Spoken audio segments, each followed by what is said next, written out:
Hello my dear viewers, welcome back to another video. My dear viewers, இந்த video பார்த்துட்டு இருக்க நீங்கள் ஒரு ஸ்டூடெண்ட்டாக இருக்கீங்க அப்படின்னா நான் அடுத்ததாக சொல்ல போகிற ப்ராப்ளங்களில் ஏதாவது ஒரு ப்ராப்ளத்தை கண்டிப்பாக நீங்கள் ஃபேஸ் பண்ணியிருப்பீங்க. முதல் ப்ராப்ளம், ப்ரோ எனக்கு படிக்கணும்னு தோணுது ப்ரோ, ஆனால் நான் படிக்கணும்னு உட்காடுறேன், என்னால் சரியாக கான்சன்ட்ரேட் பண்ண முடியல, ஒரு ½ hour கூட என்னால் ஃபோக்கஸ்டாக படிக்க முடியல, ஃபோனை நோண்டணும்னு தோணுது, இல்லாட்டி ஏதாவது விளையாடணும்னு தோணுது. ரெண்டாவது ப்ராப்ளம், ப்ரோ நான் ஒரு கான்செப்டை அண்டர்ஸ்டாண்ட் பண்ணணும்னு ட்ரை பண்ணுறேன், பட் என்னால் அண்டர்ஸ்டாண்ட் பண்ண முடியலன்ற ப்ராப்ளம். மூணாவது ப்ராப்ளம், ப்ரோ என்னால் படிக்க முடியுது, மனப்பாடம் பண்ண முடியுது, பட் எக்ஸாம் ஹாலில் போய் அதை எக்ஸாக்டாக டெலிவரி பண்ணுற டைமில் அது எல்லாமே என்னோட மண்டையிலேருந்து மாயாஜலமாக மறைஞ்சு போயிடுது அப்படின்ற ப்ராப்ளம். நாலாவது ப்ராப்ளம் என்ன அப்படின்னு பார்த்தீங்கன்னா, நான் படித்த ஒரு விஷயத்தை என்னால் லாங் டேர்முக்கு ஞாபகம் வச்சுக்க முடியல அப்படின்ற ப்ராப்ளம். ஸோ இதெல்லாம் நான் எப்படி கரெக்டாக சொல்கிறேன் அப்படின்னா, ஆஸ் அ ஸ்டூடெண்ட்டாக நானும் இந்த ப்ராப்ளத்தெல்லாம் ஃபேஸ் பண்ணியிருக்கேன். யூனோ வாட், இந்த ப்ராப்ளம்னால ஸ்டூடெண்ட்ஸுக்கு அல்டிமேட்டாக என்ன நடக்கும்னா, ஆப்வியஸ்லி ஸ்டூடெண்ட்ஸ் எக்ஸாமில் ஃபெயில் ஆகிடுவாங்க. ஸோ இந்த ஃபெயிலுன்ற மேட்டரை நம்ம பேசும்போது ஸ்கூல் ஸ்டூடெண்ட்ஸ் நிறைய ஃபெயில் ஆகி நம்ம பார்த்துருக்க மாட்டோம், பட் காலேஜ் ஸ்டூடெண்ட்றவங்க தான் நிறைய ஃபெயில் ஆகும் when compared to school student. இதுக்கு என்ன காரணம் அப்படின்னு பார்த்தீங்கன்னா, ஸ்கூல் லெவலில் இருக்கும்போது நம்மளை சுற்றி எப்போவுமே கேர் பண்ணுறதுக்கு ஸ்டாஃப்ஸ் இருப்பாங்க, இல்லை வீட்டில் இருக்கும்போது நம்ம படிக்கிறீங்களா இல்லையான்னு பார்க்கறதுக்கு பேரண்ட்ஸ் இருப்பாங்க. பட் நம்ம ஸ்கூல் முடிச்சுட்டு காலேஜ் லெவலில் என்ட்ரி ஆகும்போது நமக்கு நிறைய ஃப்ரீடம் கிடைக்கும். அந்த ஃப்ரீடத்தினாலே நம்ம படிக்காமல் போயிடுவோம், படிக்காமல் போகிறதுனாலே நிறைய ஃபெயில் ஆகிறோம். ஸோ இதனால தான் ஸ்கூல் ஸ்டூடெண்ட்ஸோட காலேஜ் ஸ்டூடெண்ட்ஸ் நிறைய ஃபெயில் ஆகுறாங்க.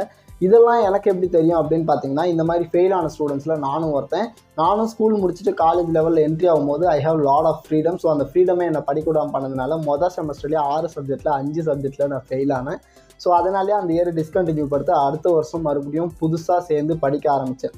பட் இந்த முறை நான் படிக்கிறதுக்காக சில எஃபெக்டிவான ஸ்டடிங் டெக்னிக்ஸை யூஸ் பண்ணி படிக்க ஆரம்பித்தேன். And guys, you know what happen, now I have completed my second year UG and last 2 years I did not fail in a single exam. So my dear viewers, இந்த வீடியோவில் நம்ம என்ன பார்க்க போகிறோம் அப்படின்னு பார்த்தீங்கன்னா, இந்த 2 years நான் படிக்கிறதுக்காக என்ன ஸ்டடிங் டெக்னிக்ஸை யூஸ் பண்ணேன், எது எனக்கு ஒர்க் அவுட் ஆச்சு அப்படின்ற டெக்னிக்ஸ் எல்லாம் நான் உங்களுக்கு சொல்ல போகிறேன். நீங்களும் அதை யூஸ் பண்ணி உங்களோட எக்ஸாமில் நல்லா ஸ்கோர் பண்ணுறதுக்கு அது உங்களுக்கு ஹெல்ப் பண்ண போகுது. So let's get started.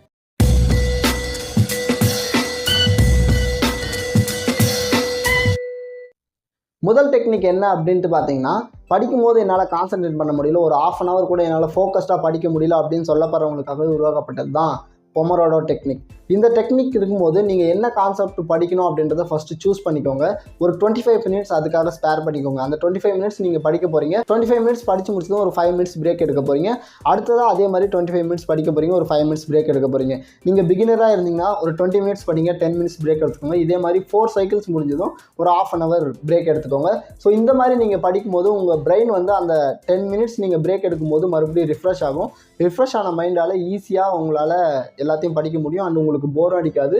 அந்த 10 நிமிஷம் நம்ம ஃப்ரீயாக இருக்க போகிறோம் அப்படின்றதுக்காகவே அந்த 20 minutes நீங்கள் ஈஸியாக படிச்சிடுவீங்க. உங்களுக்கு அந்த ஃபோனை பற்றின தாட்டும் வராது, விளையாட போனோம் அப்படின்ற தாட்டும் வராது. ரெண்டாவது டெக்னிக் என்ன அப்படின்னு பார்த்தீங்கன்னா, என்னால் ஒரு கான்செப்டை ஈஸியாக அண்டர்ஸ்டாண்ட் பண்ண முடியல அப்படின்றவங்களுக்காக உருவாக்கப்பட்ட டெக்னிக் தான் ஃபெய்ன்மேன் டெக்னிக். ஸோ இந்த டெக்னிக் பண்ணும்போது நீங்கள் எந்த கான்செப்டை அண்டர்ஸ்டாண்ட் பண்ணணும் அப்படின்றத ஃபஸ்ட்டு ஒரு டைம் படிச்சிருங்க. படித்து முடிச்சுட்டு உங்களுக்கு நீங்களே அதை டீச் பண்ணுங்கள், இல்லாட்டி உங்களோட ஃப்ரெண்டு கூட அதை டிஸ்கஸ் பண்ணுங்கள். இப்படி நீங்கள் டிஸ்கஸ் பண்ணும்போது அதில் எந்த இடத்துல நீங்கள் ஸ்டக் ஆகுறீங்க அப்படின்றத கவனிக்கணும். எந்த இடத்துல நீங்கள் ஸ்டக் ஆகுறீங்க அப்படின்னு தெரிஞ்சதும் உங்களோட ஸ்டடி மெட்டீரியல் எடுத்து ஒரு டைம் ரெஃபரல் பாருங்கள். ரெஃபரல் பார்த்துட்டு உங்களோட எக்ஸ்ப்ளனேஷனெலாம் சிம்பிள் பண்ணிக்கோங்க. சிம்பிளாக உங்களோட எக்ஸ்ப்ளனேஷனை கொடுத்துட்டிங்கன்னா அது உங்களுக்கு எப்பவுமே மறக்காது. ஈஸியாக உங்களால் ஒரு கான்செப்டை அண்டர்ஸ்டாண்ட் பண்ண முடியும். மூணாவது டெக்னிக் என்ன அப்படின்னு பார்த்தீங்கன்னா, என்னால் ஒரு விஷயத்த லாங் டேர்முக்கு ஞாபகம் வச்சுக்க முடியல அப்படின்றவங்களுக்காக இந்த டெக்னிக்ஸ் எல்லாம் யூஸ் ஆகலாம். மூணாவது டெக்னிக் என்ன அப்படின்னு பார்த்தீங்கன்னா, ஸ்பேஸ்ட் ப்ராக்டிஸ் டெக்னிக். அப்படின்னா என்ன அப்படின்ட்டு கேட்டிங்கன்னா, ஸ்பேஸ்ட் ப்ராக்டிஸ் டெக்னிக்னா, இன்றைக்கி ஒரு கான்செப்டை நீங்கள் படிக்கிறீங்க அப்படின்னா அதை நாளைக்கு விட்டுட்டு நாளை மறுநாள் 3வது நாள் வந்து அதை ஒரு டைம் ரிவைஸ் பண்ணி பார்க்குறீங்க. 3வது நாள் ரிவைஸ் பண்ண கான்செப்டை மறுபடியும் 5வது நாள் வந்து ஒரு டைம் ரிவைஸ் பண்ணி பார்க்குறீங்க. 5வது நாள் ரிவைஸ் பண்ண கான்செப்டை மறுபடியும் 7வது நாள் வந்து ரிவைஸ் பண்ணி பார்க்குறீங்க. இந்த மாதிரி ஒரு கான்செப்டை வாரத்தில் 3 முறை ரிவைஸ் பண்ணி பார்த்தீங்கன்னா அந்த கான்செப்ட் உங்களுக்கு உங்கள் எக்ஸாம் வரைக்குமே மறக்காமல் ஞாபகம் இருக்கும். ஸோ அதுவே உங்களுக்கு எக்ஸாமில் டெலிவரி பண்ணுறதுக்கு ஈஸியாக இருக்கும். நீங்கள் அதுக்கப்புறம் எக்ஸாம் அப்போ மட்டும் ஒரு டைம் ரீகால் பண்ணால் போதுமானது. 4வது டெக்னிக் என்ன அப்படின்னு பார்த்தீங்கன்னா, RRR டெக்னிக். RRR டெக்னிக்னா என்னென்னா, read, recall, review technique. So முதல்ல நீங்கள் படிக்க போகிறீங்க, அடுத்தது அதை ரீகால் பண்ண போகிறீங்க, அடுத்தது ரிவ்யூ பண்ண போகிறீங்க.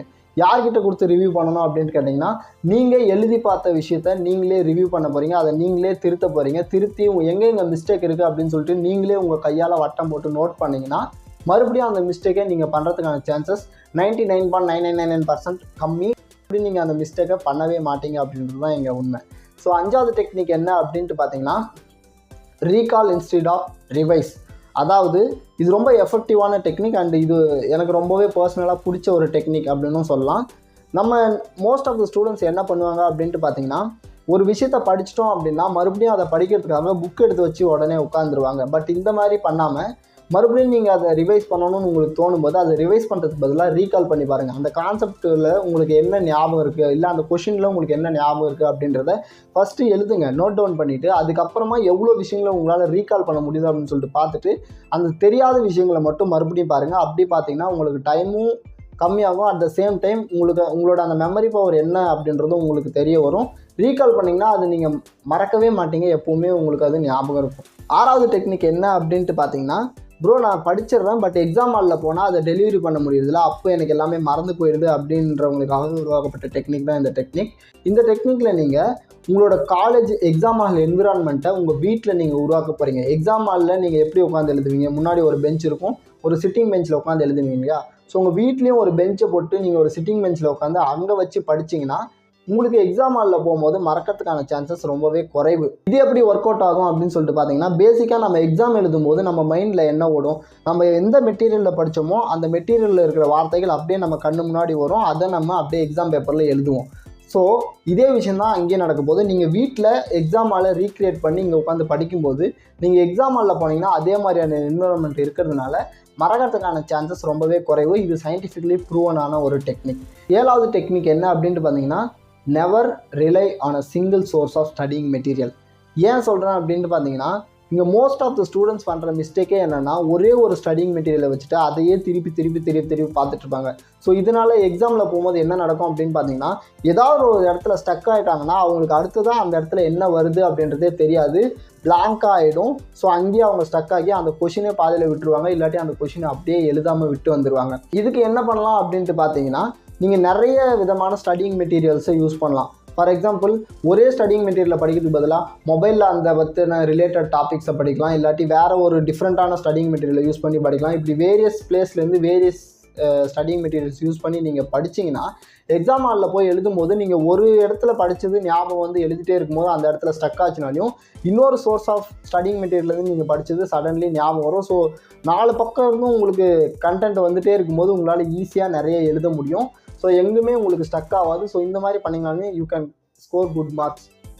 ஸோ இதுதான் அந்த 7 டெக்னிக்ஸ். இந்த 2 வருஷமாக நான் யூஸ் பண்ணிகிட்டு இருக்கேன். இந்த டெக்னிக்ஸ்னால நான் இது வரைக்கும் ஒரு எக்ஸாமில் கூட ஃபெயில் ஆனதில்லை. கண்டிப்பாக இந்த டெக்னிக்ஸை நீங்களும் யூஸ் பண்ணிங்கன்னா ஒரு எக்ஸாமில் கூட ஃபெயில் ஆக மாட்டீங்கன்னா ஐம் டேம் ஷோர். ஸோ நீங்கள் இந்த டெக்னிக்ஸை யூஸ் பண்ணிட்டு எப்படி இருக்குது அப்படின்றத கமெண்ட்டில் சொல்லுங்கள். இல்லாட்டி இதே மாதிரி நீங்கள் வேறு ஏதாவது டெக்னிக் யூஸ் பண்ணுறீங்க அப்படின்னாலும் கமெண்ட்டில் சொல்லுங்கள், மற்றவங்களும் பார்த்து தெரிஞ்சுக்கிட்டோம். ஸோ நாளைக்கு இதே மாதிரி ஒரு இன்ட்ரெஸ்டிங்கான வீடியோவில் மீட் பண்ணுவோம். அது வரைக்கும் டாடா, பை பாய்.